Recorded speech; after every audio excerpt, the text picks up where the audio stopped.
So I guess we can get started. So we were discussing stationary measures. So first of all, let's recall what is the definition of stationary measure. So we start with a so-called G space. So let B be a metric space on which G group acts by homeomorphisms. And we say that a measure is stationary, measure nu on this B, which we think of boundary, is stationary, is nu stationary.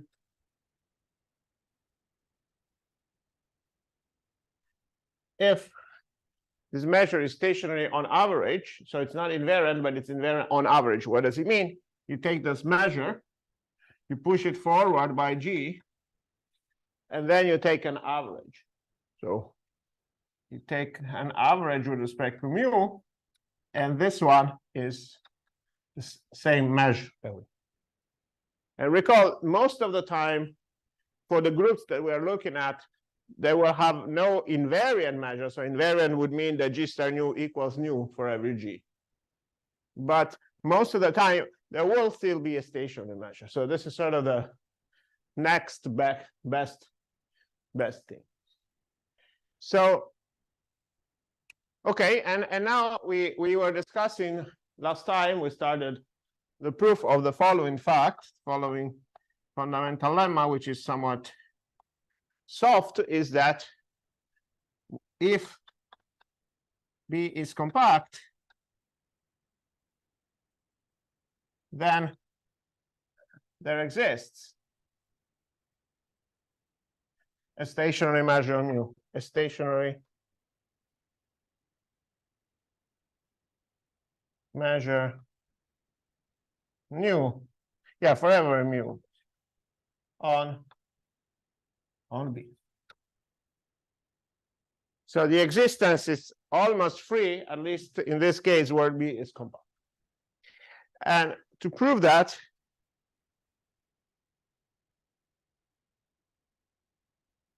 we recall that we can take a convolution. So this is a fixed point theorem. So recall that we can define the operator, we can define the operator P mu from probability measures on B to itself, which is P mu of n is mu star nu.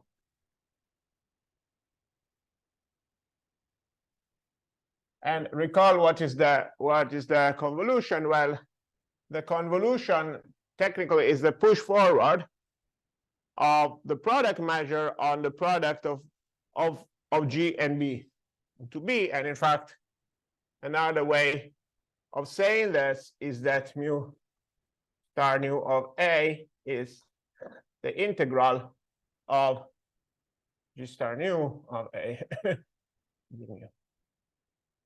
of G. And so clearly nu is mu stationary is equivalent to say the mu star nu is nu, which is equivalent to say that P mu of nu is nu. So it's a fixed point that we're looking for. And the way you would find a fixed point is by averaging, usually, right? And so, okay, so we define nu n, which is the convolution of mu n times with n. So this is is the convolution of mu with itself times mu. So are also P mu and nu. And then the other thing that we want to say is that, so this is just any function. So we start with, so nu is, so we start with some nu zero. So let nu zero some measure. And then we can find, yeah, if we could find a fixed point. So of course, the idea, which is the wrong idea, is take a limit point. Did you say the wrong idea? Yeah. It's the wrong idea, but it's the intuitive idea. You take a limit point of the sequence of measures. And why is there a limit point? Well, there is a limit point because the space of probability measures on B is compact. So which exists since the space of probability measures on B when B is compact. Yeah? What's the last thing you wrote for the cosine? Yeah? Is P mu and the nth power of the operator. Yeah, so this is almost correct. I mean, the limits, the thing is we don't know that the sequence converges. And so, in fact, taking a limit point of this sequence could be too weak because we cannot make sure that this would be invariant. So this is a wrong idea. But the correct idea is to do one more averaging. Is to do the one more averaging. So we take nu and tilde, which is just the sum, the 1 over n sum of nu k equals 0. So n minus 1. So we do one more averaging. And then, fortunately, that is enough. So then we take a limit point, and we can test that that would be invariant.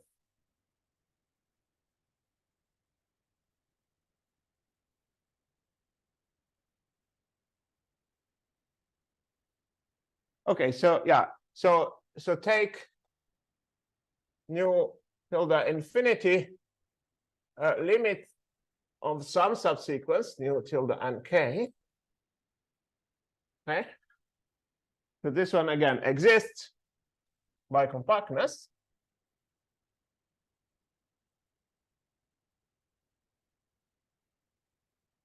And then the claim is that mu star nu infinity tilde equals nu infinity tilde. And so why is that? Well, we have to just look at what happens when you apply. So this is the limit as k goes to infinity of mu star nu and k tilde. And now we can see what happens if you apply that. Well, you see that limit as k goes to infinity of what? Well, this is 1 over nk. And now we are taking mu of everything. So mu of nu k is nu k plus 1. So this is still nu k, but now k goes from, instead of from 0, from 1 to n k. Right? And so the point is that if you do mu star nu k tilde, sorry, nu nk tilde minus nu tilde nk. Yeah, here we have a telescoping series, right? Because what do we get? We get 1 over nu k, and this is the sum of nu k from k equals 0 to n, sorry, from k equals 1 to nk minus the sum from k equals 0 to nk minus. And so here, clearly, you get only 2 terms that are left. Right? So the only 2 terms that are left are nu k minus nu 0 divided by nk. Yeah. Yes, yes. Just for the top side. So you have a particular map from prob B to prob B. Yeah, And you showed it has a fixed point. yeah. So what structure does prob B has cited? I was just That's a good point. So yeah, so this is a particular case of the Schauder-Tikhonov fixed point theorem. Basically, we'll see what are we using here. We are using that this is a cone in a vector space. So it's actually a simplex. It's a convex compact subset of a vector space. What is that? Like probability of B, right? Because what are we doing here, right? So we're starting with a measure. So right? Then we're acting on it. You get another point in this convex cone, and then you take the averaging. So by convexity, you're still inside this. I see. And then So in particular, you don't have to have P of mu. You can have another interesting map. yeah, exactly. So you can do the same thing for other operators. Yeah. This is just a very general. We can state the general theorem, but this is the same proof actually. So I'll show you the So what is the end here, right? So you see that once you're here, we can take the difference, right? So we know that the limit as k goes to infinity of mu star nu nk tilde minus nu nk tilde. Well, this is 0 because it has norm at the most, the norm of this, which is 2, at most 2 over nk. So you can say that the limit of norm of this is less than 2 over nk, which goes to 0. Right. So by passing to the limit, mu star nu infinity tilde is nu infinity tilde. And again, here we use only very, very mild properties. And in fact, there is the exact same proof gives the more general Schauder-Tikhonov fixed point theorem, which maybe you might have seen it already, and if not, we can just write it because it's literally the same proof. So that if you have a continuous operator, right? So we take P from V to V, a bounded linear operator.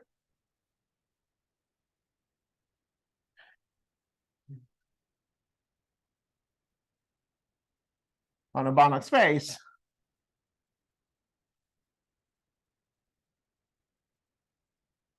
And then B is a convex, and B in V is convex and compact. Is convex and compact. And P preserves this. P preserves this convex complex. So then there is V in B actually, such that P of V equals V.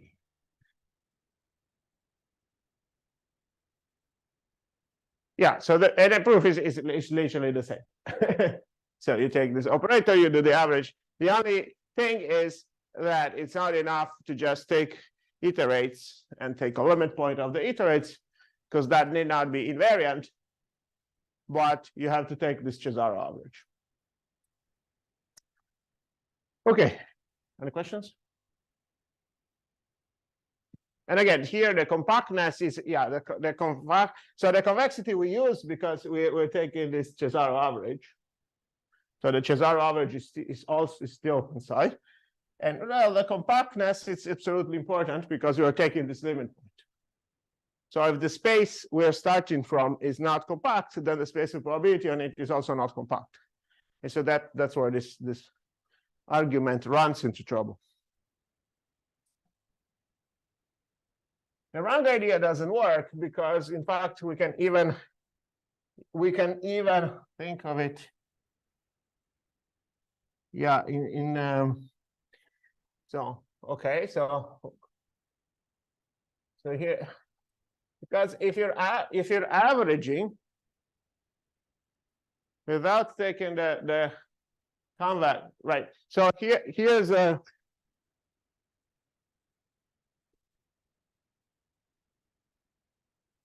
a limit point need not be. So for instance, you can just swap. The limit set need not be invariant. So the operator could just swap two things, for instance. So for instance, I don't know, let's look at something like an operator which is like a permutation operator, like something like P sigma of I is A sigma I. So let's say sigma is a permutation over n things, and this P is an operator from Rn to Rn. If you're iterating this operator, you're never gonna find a fixed point, right? So you have to take the Cesaro average to find the fixed point. Because here, right? So for instance, I don't know if sigma is even even if sigma is 2, right? Right, P squared. Yeah, P squared equals identity, which is different from P. And so if you take any vector, then it would have period 2. It will never converge. Yeah, exactly. So the Cesaro average is needed.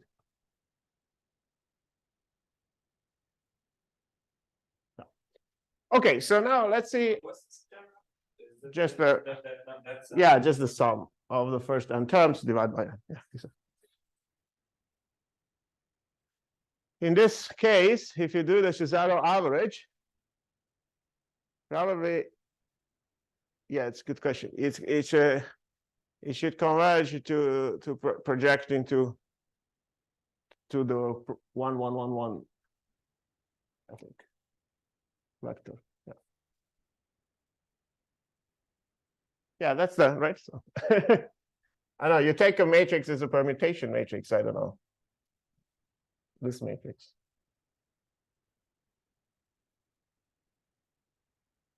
Right, and then P squared and P cube, and then I think yeah, the eigenvector here is only the vector where every coordinate is 1. Yeah. Okay, so now let's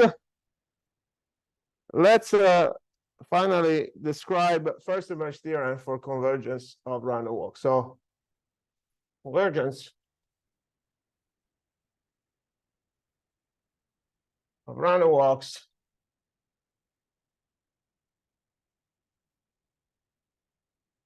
on SL2R. So this is the first somehow big theorem in a way, like first. So this is due in this generality to Furstenberg. And so first of all, we need some definition. So first of all, we need a non-elementary assumption. So a group G inside SL2R is non-elementary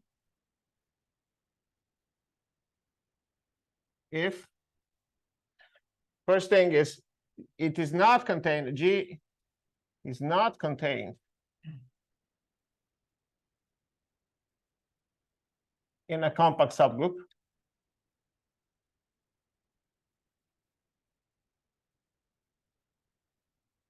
Of SL2R. And the second part is that G does not fix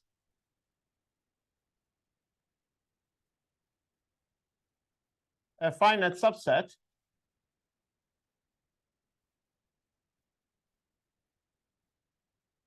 of the boundary of the hyperbolic. So let's see what are the elementary subgroups that we have to somehow exclude.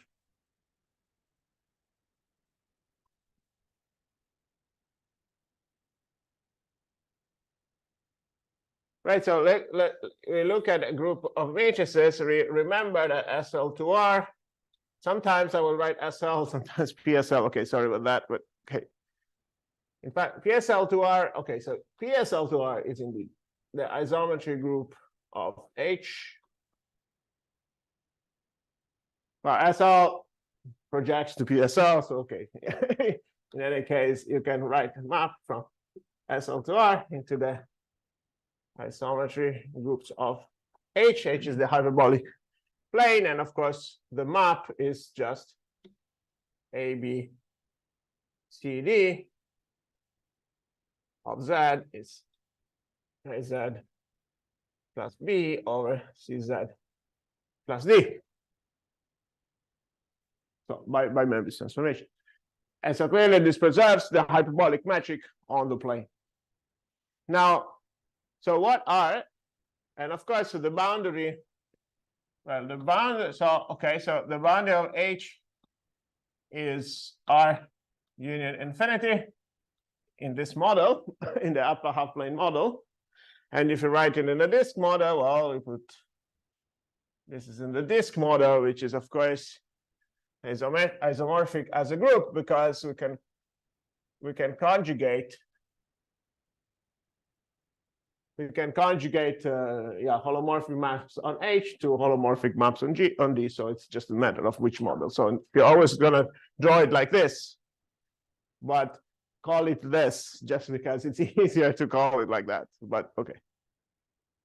Okay, so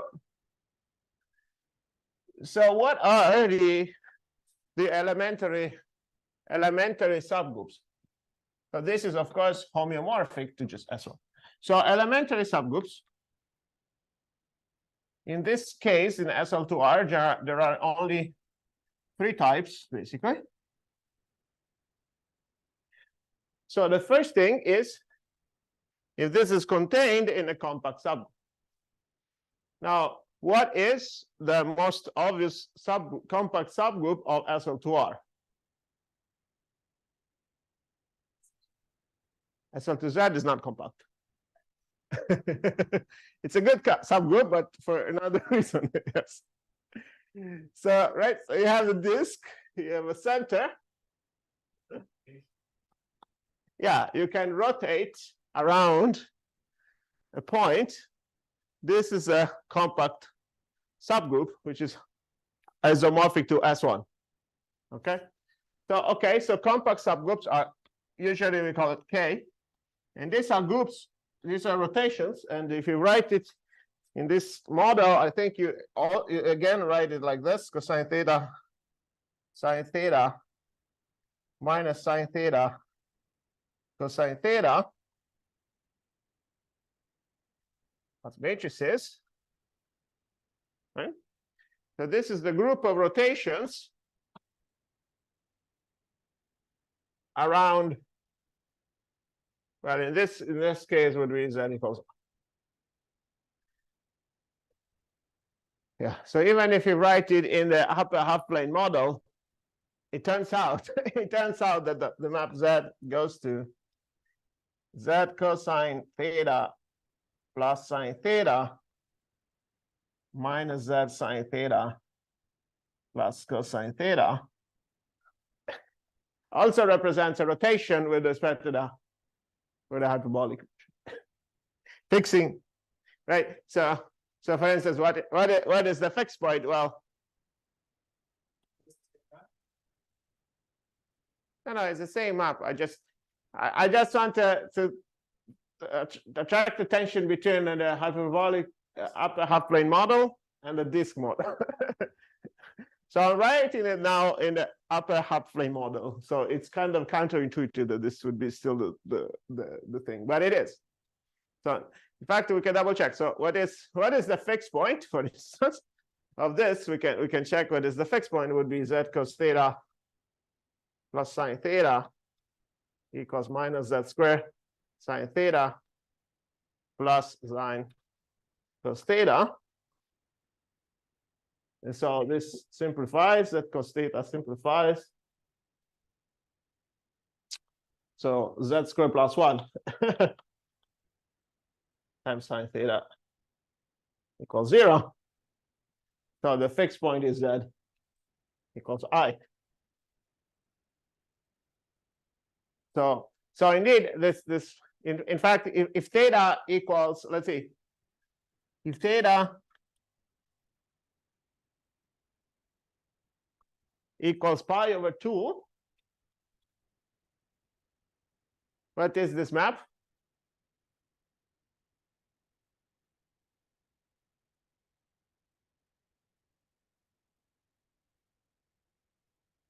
No, it's not identity. No, it's not.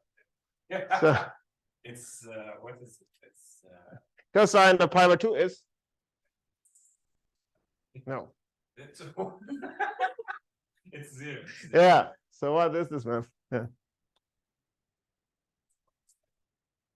So no. So sine theta is 1. So this is 1 over minus z. Yeah, is the classical, is the element that when you look at SL2Z, usually you call this element S. Right? It's element of order 2 that in the upper half plane rotates by a half turn. So in fact, here we can even replace, in fact, here if theta is pi over 2, you get rotation by angle pi. So I think we can even assume that the theta is from 0 to pi. Yeah, in the upper half plane, if you have the map z goes to minus 1 over z, it fixes I. Right? And then, okay, if it's it fixes the imaginary axis in the sense that it sends this point there, and so forth. So that's a rotation. Okay, so clearly the thing is, if you do a random walk on a group of rotations, it's pretty obvious that you will not converge to the boundary, because it will always be living inside this compact sub. So it kind of makes sense that if we want to prove convergence to the boundary, we have to exclude this. So now, and of course, you can take any other conjugate of this. So K is a stabilizer of, say, I, and for any other, Z in H, well, you see the stabilizer of Z will be conjugate to K, and also will be compact. And right, so I mean, we have to say that we bring G inverse of Z. G is chosen so that G inverse of Z is I. So then if you map Z goes to I, K fixes I, and G of I is Z. So this is also compact. In SL2, there is really not much more space. So basically, these are the only compact subgroups, maximal compact subgroups. Yeah, in higher dimension, you have more freedom, but here you only have this. Okay, so the other type of elementary groups are the ones that fix point on the boundary. So we have two other elements. So we have a parabolic subgroup.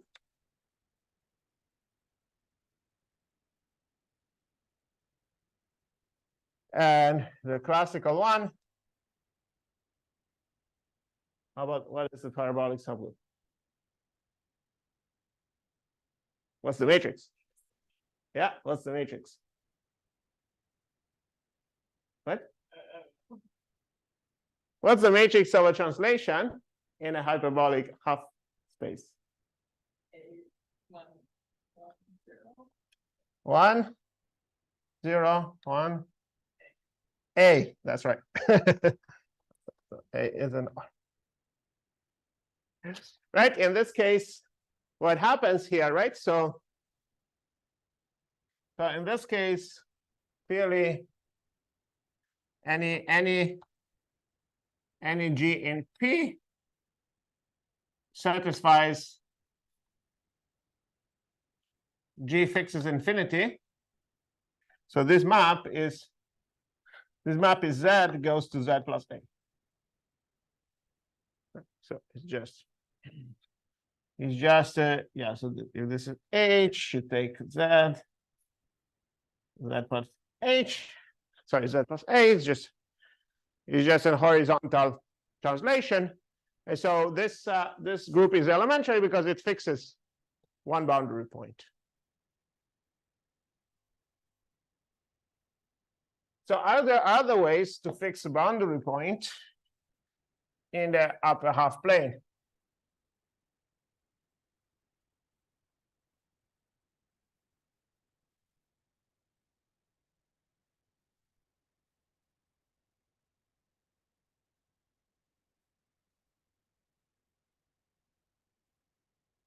Well, you can fix two boundary points, right? So you can have a hyperbolic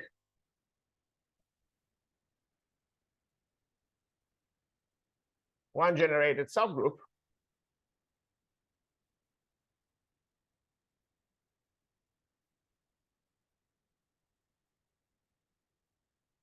So what is that? Well, you can fix 0 and infinity. And so that we can call H. Yeah, A0, 0, A inverse, such that A is in R star.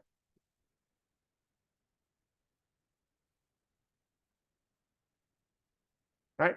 So this map is Z maps to A square Z. We normalize it like that. Note that if we want to preserve the upper half plane, A should be real. But of course, in PSL2C, then A could be any complex. But in SL2R, it has to be real. And then geometrically, what happens here is that G in H implies that G of 0 is 0, and G of infinity is infinity. And so what we know here is that you have 0 and infinity, and this group preserves geodesic between 0 and infinity.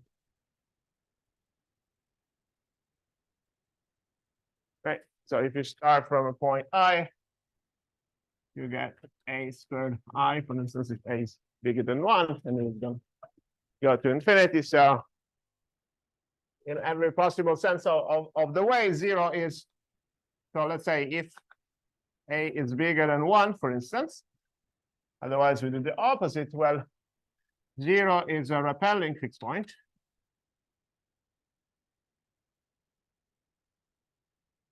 And infinity is an attracting fixed point.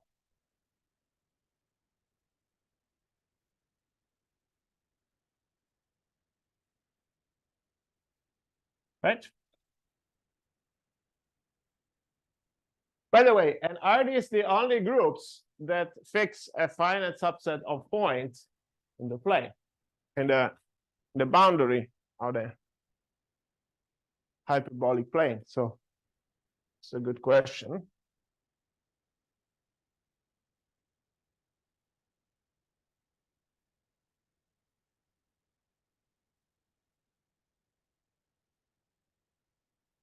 Then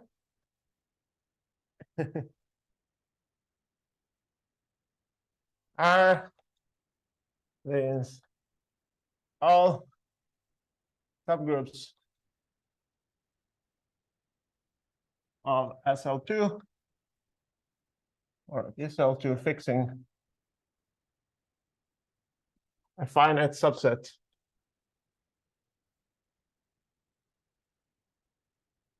of the boundary?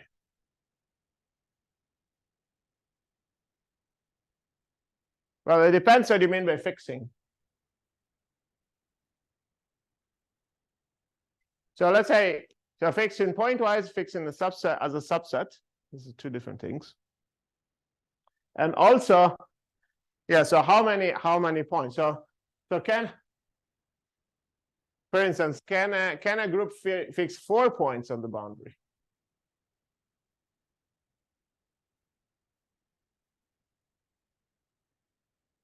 But first of all, you have to remark the following.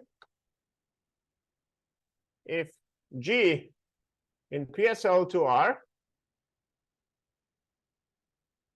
fixes pointwise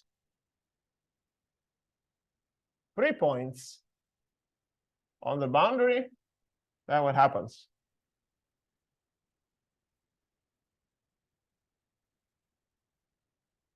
What happens if you,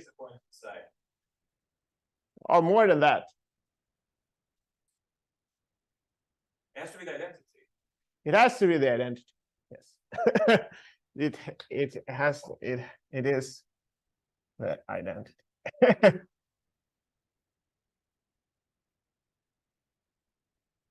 So in fact, we know that PSL2R acts transitively on triple of points. The fact is PSL2R acts transitively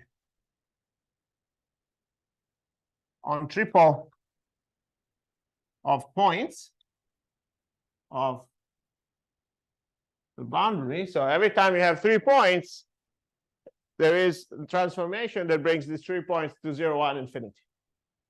So for every point, for every x, y, and z in distinct, there is G in PSL2R such that G of x equals 0, G of y equals 1, G of z equals infinity.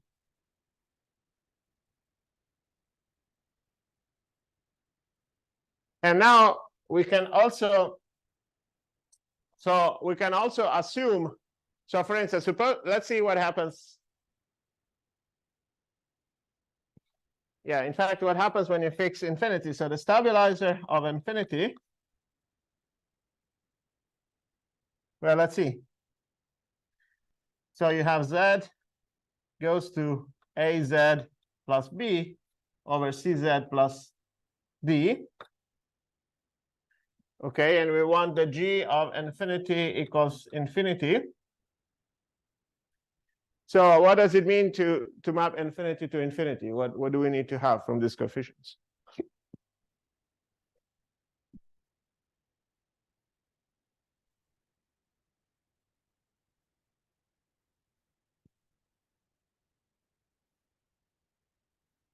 Right, so what is G of infinity? Well, G of infinity is, if you plug in z equals infinity, is A over C.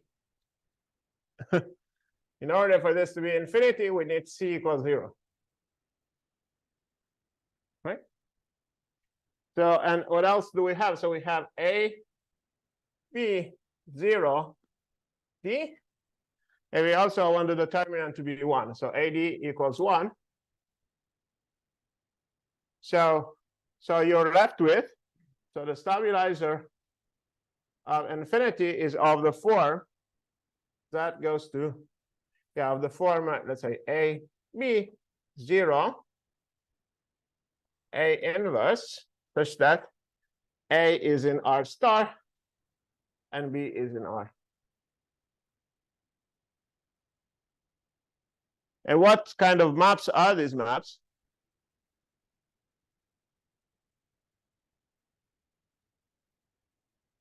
So this is a map z goes to AZ plus B over A infinity inverse.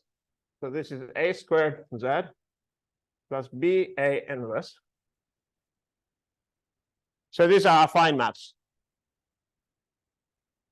Right?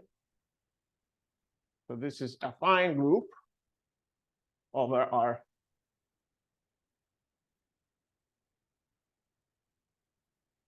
Well, you also assume that this coefficient is positive. Right. Yeah, this is let's say it's a subgroup of Fine. So this is almost the group of translations. Is this right? So, well, let's say that if b equals 0, we get the hyperbolic one-generated subgroup. And if, on the other hand, if a equals 1, you get the group of translations. Right?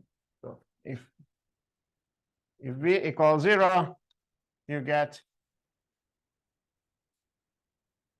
H hyperbolic one-generated subgroup, and if a equals 1, you get parabolic.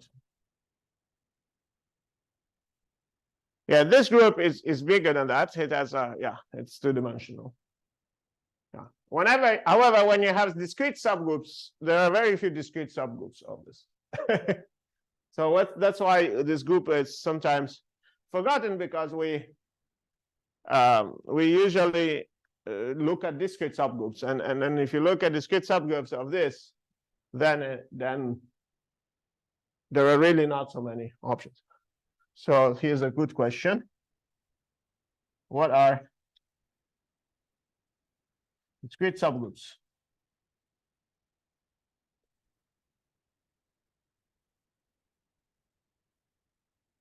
of the stabilizer?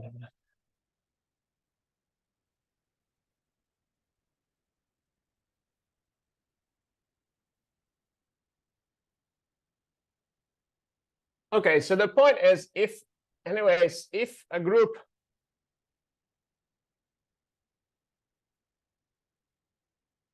fixes more than 3 points, or at least 3 points, so let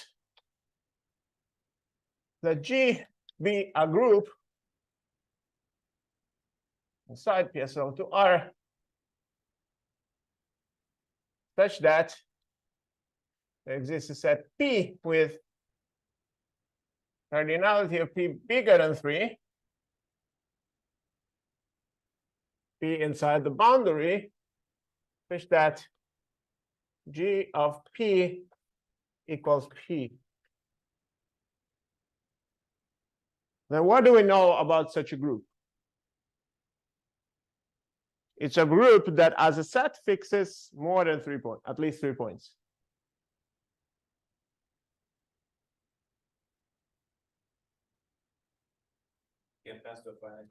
That's right. That's right. That's right. So you see, right? So this means that G has a homomorphism into the symmetric group of a P, which is a finite group. and then the kernel of this, yeah, so G0 would be the kernel of this.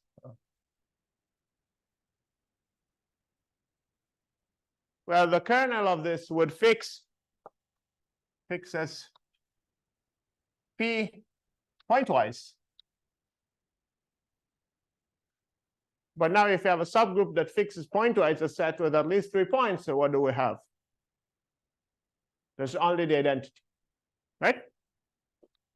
And P is bigger than 3, so G0 is just the identity. So what do we conclude about G?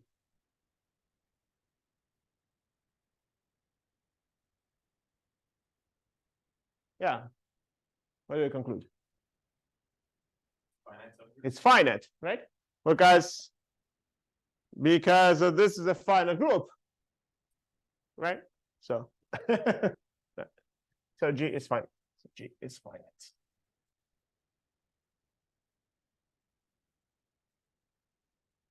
So yeah, so point is like that. So if we have that, then G is fine.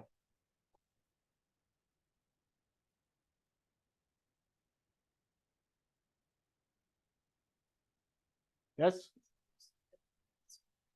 Yeah, this is possible. It's possible that, for instance, you could send 1 to 0 to infinity and infinity to 0, and also translating along. Yeah, this group. Yeah, this you could have. Yeah. So okay, let's give. Yeah. So okay. So let's say so let's recap. So the recap is like this. So if G, a subgroup of SL2R, fixes a finite set P in the boundary, then the following is true. So one is, if the cardinality of P is at least 3, then G is finite.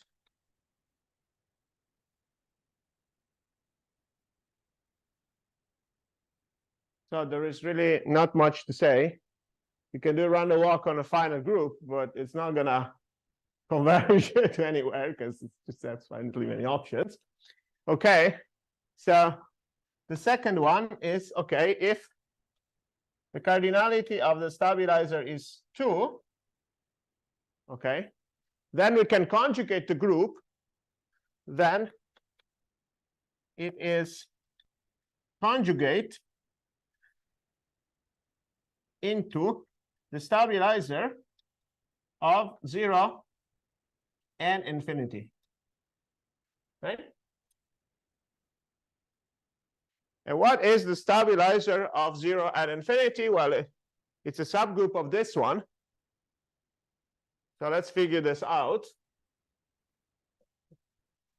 So you see that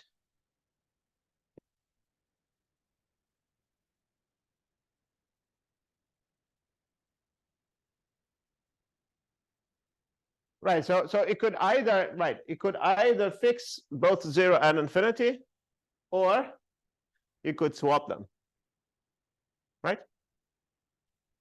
So yeah, so since, so you could consist, let's look at S of Z is -1 over Z, set, yeah, is such that S of 0 is infinite and S of infinite is 0. Yeah, so every group which is like that will be a direct product of semi-direct product, would be either something conjugate into the something that fixes both, or it would be an extension like that, right? So in general, let's see that the stabilizer of infinity intersect the stabilizer of 0. Well, again, we already saw that this group is Z goes to A squared Z plus B A inverse. So if you want this to stabilize also 0, it means that B has to be 0, right? So if B is 0, so this is H, this hyperbolic group that we said, right? Then, okay, so the stabilizer of 0 infinity as a set, not as individual elements, yeah, is what? Is H, which is this hyperbolic subgroup.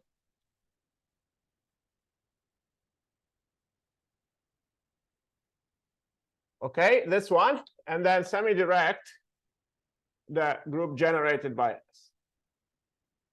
Now, don't ask me whether semi-direct is this way or the other way, because I never know. But this is a group of order 2. So it's a Z2 extension of H. Okay, and then, yeah, and then we know this one, right? So if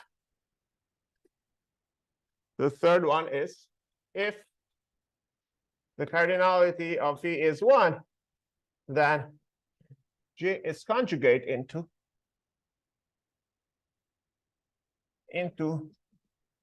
this one.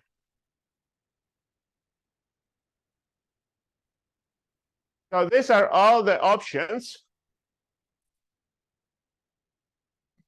that you have for, so to speak, elementary groups. So there are not so many in SL2R. In general, there are many more. But yeah, so these are the ones that we somehow want to exclude.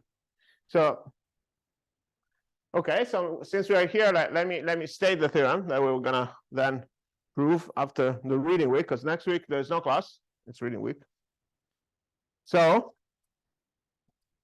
okay, so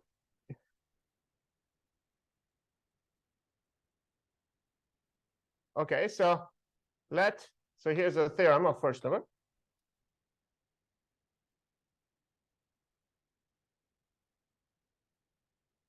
So you start with let mu be a measure. Yes. Well, the reading week for them, but for us, it's next week. A measure with countable support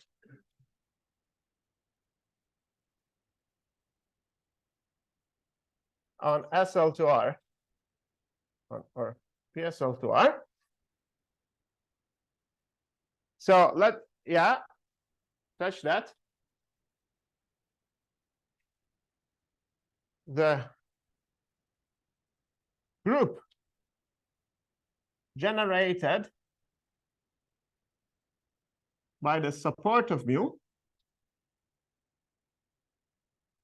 So what is the support of mu? Is just the elements such that have non-zero weight is non-elementary.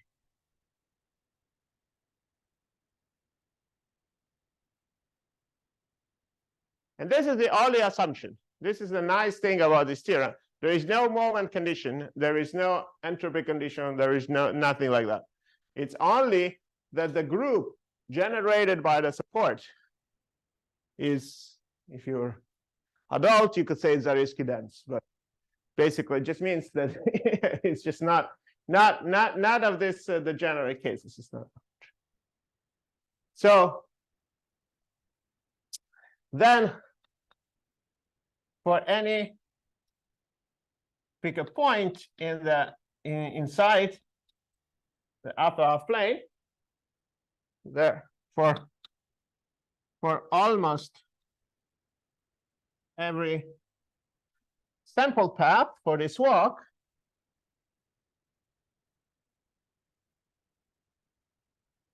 yeah, so the limit of W and O, so you look at the action of this equal some psi exists and belongs not to the interior but to the boundary.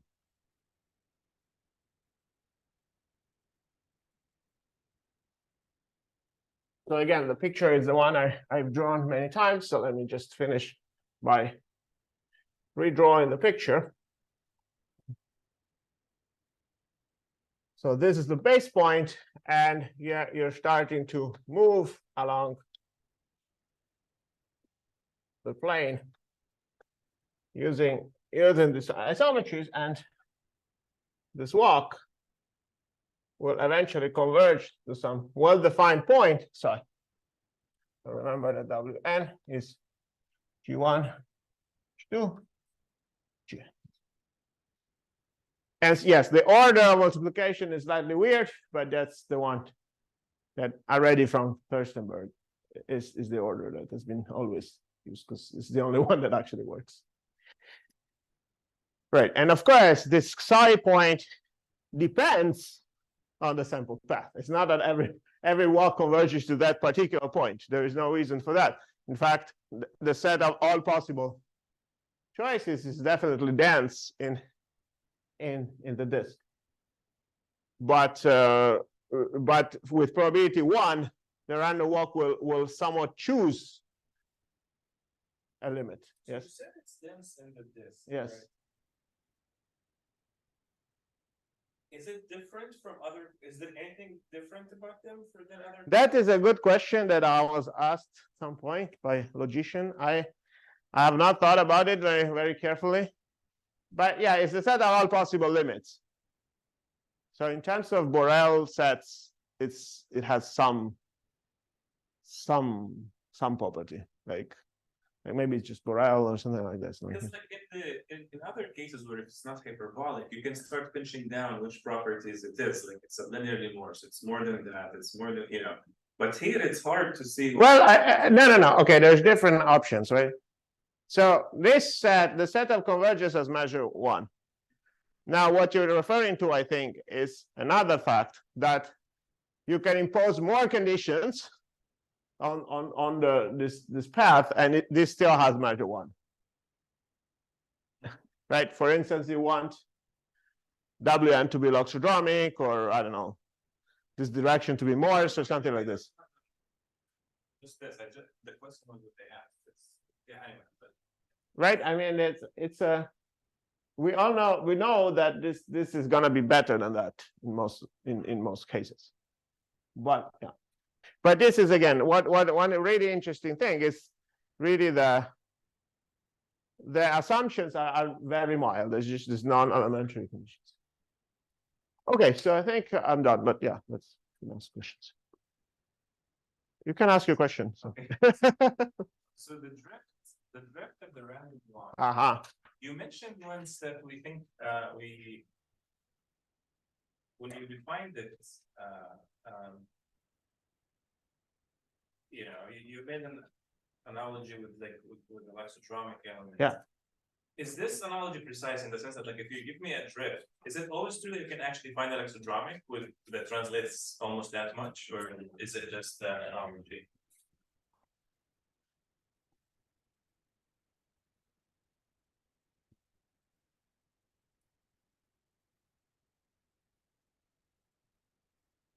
It's a good question. I mean, I think, yeah, I don't know a precise statement, but I think something like that should be true. I mean, because it's like you take two loxodromic elements that have tau 1, like two translation lengths, tau 1 and tau 2, and then you do the walk on those, and the drift will lie in between tau 1 and tau 2, and then as you're mixing, you know, you're deciding which weight to give to this one or which weight to give to the other one, you should be able intuitively to get all values. But again, this again would be a non-trivial theorem, which I don't know whether it was been proven. I don't remember, but it's kind of might be. You should be able to get all values. Yeah, you should be able to get all values of the drift between tau 1 and tau 2. Because if you only do it on the walk on the group generated by this one, well, you're gonna get tau 2, and if you do the other one, you're gonna get tau 1.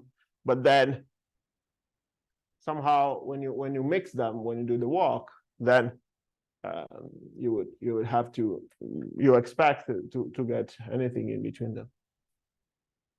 Yeah. Are there more questions? That this classification, the fourth case is it's virtually cyclic. Right. So what's the fourth case? Which case? The non-elementary. No. Non-elementary is much weaker than virtually free, because you could take a free subgroup and add the group of rotations. It's still non-elementary. But in the case, say, in SL2, that the only case that is virtually free. And so if you impose discreteness, you'll have more, of course. I mean, you would have, I mean, but both co-compact, for instance, both co-compact Fuchsian groups and finite volume Fuchsian groups, they both would be non-elementary. But they contain a free subgroup, yes. Yeah, in that sense.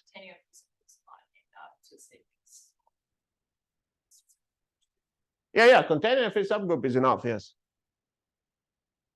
I mean, free subgroup generated by loxodromics, yeah. Yeah, that's enough. That implies non-elementary, yeah.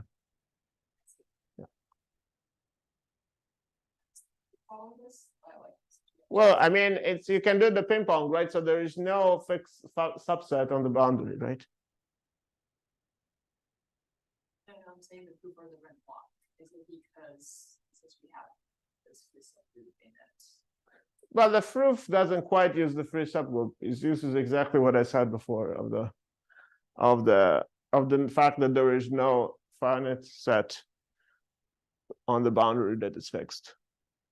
We'll prove this next time, Yeah, which is in 2 weeks. yeah. It is in 2 weeks, so no class next week. Can I switch